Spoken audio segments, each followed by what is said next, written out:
नमस्कार दोस्तों, welcome to high classes. दोस्तों हम देखेंगे हिंदी में, ठीक है, निबंध और पत्र लेखन। ठीक है, इसमें आपको मैं एक निबंध लिख के बताऊंगा और पत्र लेखन में जो आपको औपचारिक है अनौपचारिक है दोनों को मैं फॉर्मेट बताऊंगा। ठीक है, और निबंध में जो आपको मोस्ट इंपॉर्टेंट एग्जाम के लिए उसको बताऊंगा। ठीक है, चलिए स्टार्ट करते हैं हम लोग। निबंध लेखन से आपके बोर्ड एग्जाम में 5 नंबर क्वेश्चन रहेगा। ठीक है, इसलिए आपको थोड़ा जानना पड़ेगा कि निबंध लेखन में किन किन बातों का ध्यान रखना है आपको। ठीक है, इसको जान लीजिएगा, बहुत आपको फायदा पहुंचेगा। ठीक है, पहला पॉइंट देखिएगा, शब्द सीमा का ख्याल रखना है। ठीक है, वर्ड लिमिट का आपको ध्यान रखना पड़ेगा।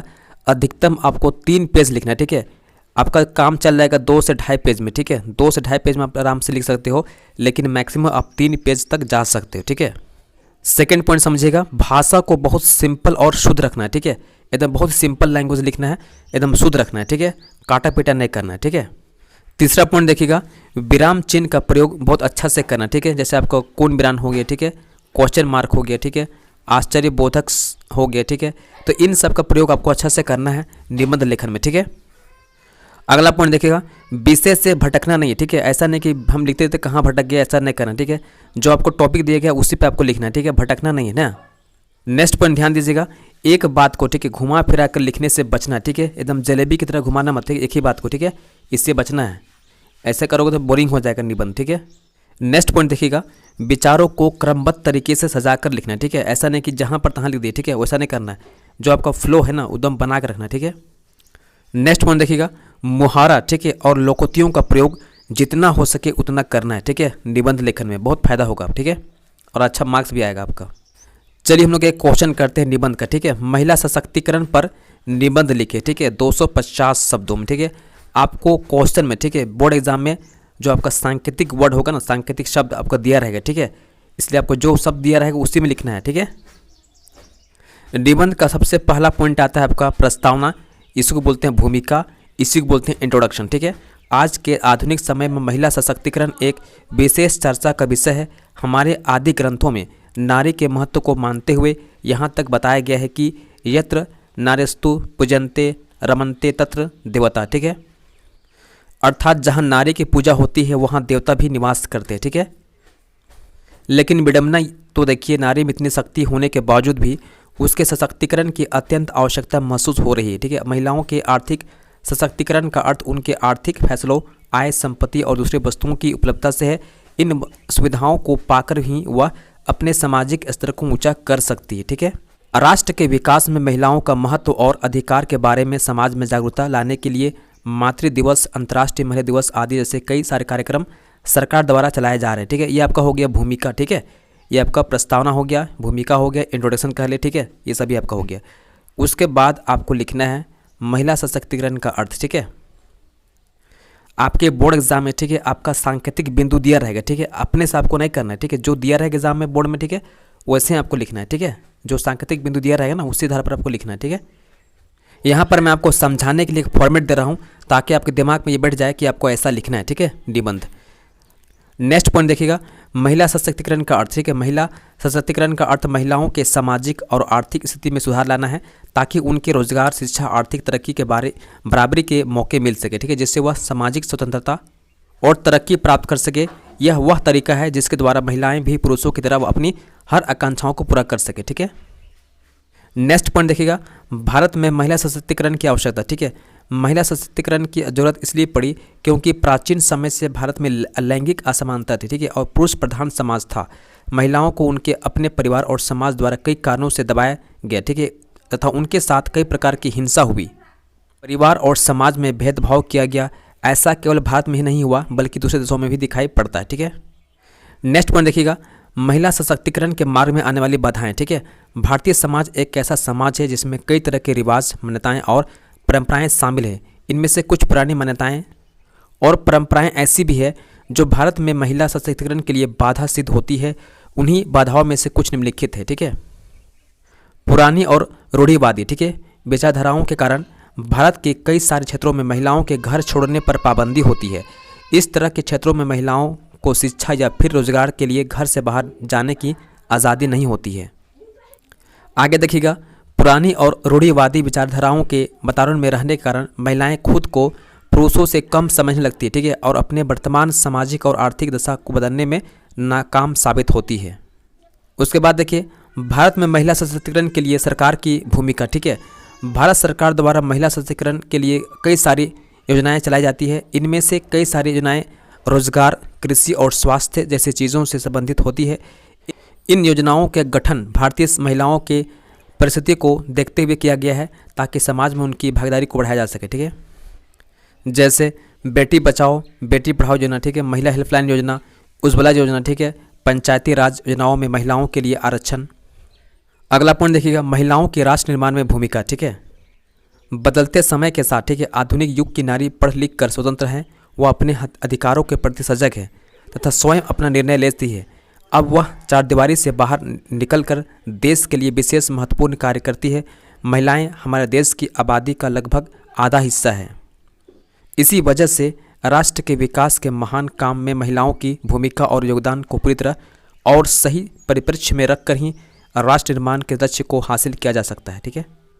उसके बाद देखिएगा महिला सशक्तिकरण के लाभ, ठीक है। महिलाओं के हर कार्य में बढ़ चढ़कर हिस्सा लेना शुरू कर दिया है, ठीक है। महिलाएं अपनी ज़िंदगी से जुड़े फैसले खुद कर ले रही है, ठीक है। आगे देखिए, महिलाएं अपने हक के लिए लड़ने लगी है और धीरे धीरे आत्मनिर्भर बनती जा रही है, ठीक है। पुरुष भी अब महिलाओं को समझने लगे हैं, उनके हक भी उन्हें दे रहे हैं, ठीक है। और निबंध का सबसे लास्ट पॉइंट होता है उपसंहार, ठीक है, या इसको बोलते हैं निष्कर्ष, ठीक है, या इसी को बोलते हैं कंक्लूजन, ठीक है। ये बहुत इंपॉर्टेंट है। जिस तरह से भारत आज दुनिया के सबसे तेज़ आर्थिक तरक्की प्राप्त करने वाले देशों में शुमार हुआ है, उसे देखते हुए निकट भविष्य में भारत को महिला सशक्तिकरण के लक्ष्य को प्राप्त करने पर भी ध्यान केंद्रित करने की आवश्यकता है, ठीक है।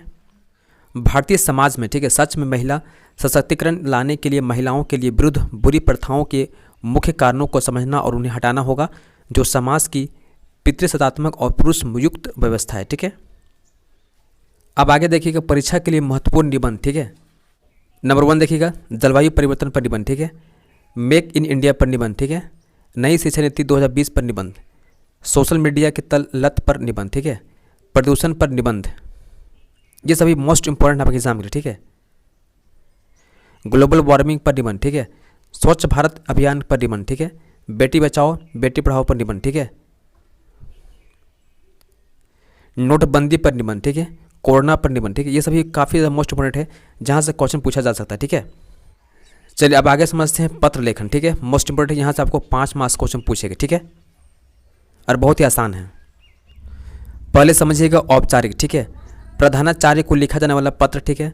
कार्यालयों को लिखा जाने वाला प्रार्थना पत्र, ठीक है। शिकायत सुझाव संबंधी पत्र हो गया, संपादकीय पत्र हो गया, आवेदन पत्र हो गया, ये सभी किस में आता है? औपचारिक में आता है, ठीक है।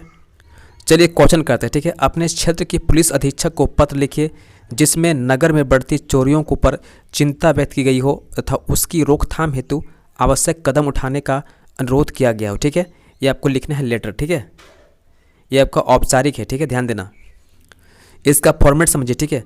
पहले आपको लिखना है सेवा में, ठीक है। उसके बाद लिखिएगा पुलिस अधीक्षक, ठीक है, रांची झारखंड, ठीक है। जो भी आपका स्टेट होगा वो लिखिएगा, ठीक है। ध्यान दीजिएगा यहाँ पर आपको क्या करना है, जिसको आप लेटर लिख रहे हो, ठीक है, उसका पता होना चाहिए, ठीक है, यहाँ पर, ठीक है, ध्यान दीजिएगा।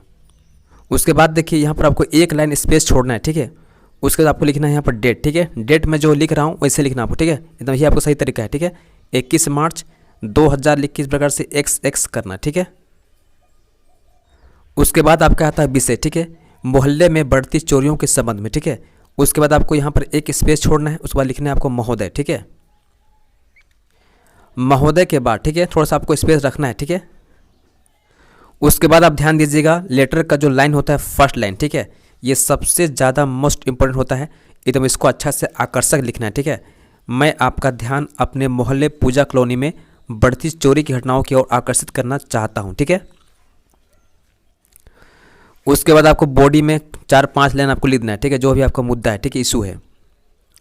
उसके बाद ध्यान दीजिए, ठीक है, लेटर का जो अंतिम होता है, ठीक है, समापन जो होता है लेटर का जो लास्ट लाइन होता है उसको एकदम अच्छा से अट्रैक्टिव बनाइएगा, ठीक है। आपसे प्रार्थना है कि इस मामले में तुरंत हस्तक्षेप करते हुए पुलिस गश्त बढ़ाने एवं अन्य आवश्यक कदम उठाने की कृपा करें, ठीक है, ये आप लिखिएगा। उसके बाद आपको ध्यान देना यहाँ पर, ठीक है, जब लिखोगे इस प्रकार से तो स्ट्रेट करते हुए आना है, एकदम स्ट्रेट, ठीक है, सीधा होना चाहिए। ऐसा नहीं कभी यहाँ लिख दिया कभी वहाँ लिख दिया, ठीक है, ऐसा नहीं करना, ठीक है, एकदम स्ट्रेट करना है, ठीक है। उसके बाद लिखिएगा लास्ट में, ठीक है, साथ धन्यवाद भाव दिए, ठीक है। और यहाँ पर आपको लिखना है अपना पता, ठीक है, आपका जो एड्रेस होगा उसको लिखना है, ठीक है, अपना पता लिखना है। अब आगे देखिएगा अनौपचारिक, ठीक है। अपने सगे संबंधियों को लिखा जाने वाले पत्र को बोलते हैं हम लोग अनौपचारिक, ठीक है। चलिए हम लोग सवाल लेते हैं, ठीक है। अपनी माता जी को पत्र लिख कर बताइए कि उनके बताए नियमानुसार पढ़ाई करने से ही आप इतने अच्छे अंक ला सकते हैं, ठीक है। आप समझिए इसको कैसे लिखते हैं, ठीक है। यहाँ लिखना पड़ेगा आपको परीक्षा भवन, ठीक है, क्योंकि आप एग्जाम हॉल से लिख रहे हैं, ठीक है। रांची हो गया, यहाँ पर डेट लिखिए, ठीक है, एक लाइन छोड़ के, ठीक है। यहाँ एक लाइन छोड़ दीजिएगा, आप डेट लिखिए, ठीक है। उसके बाद लिखिएगा पूज्य माता जी, ठीक है, सादर चरण स्पर्श, ठीक है।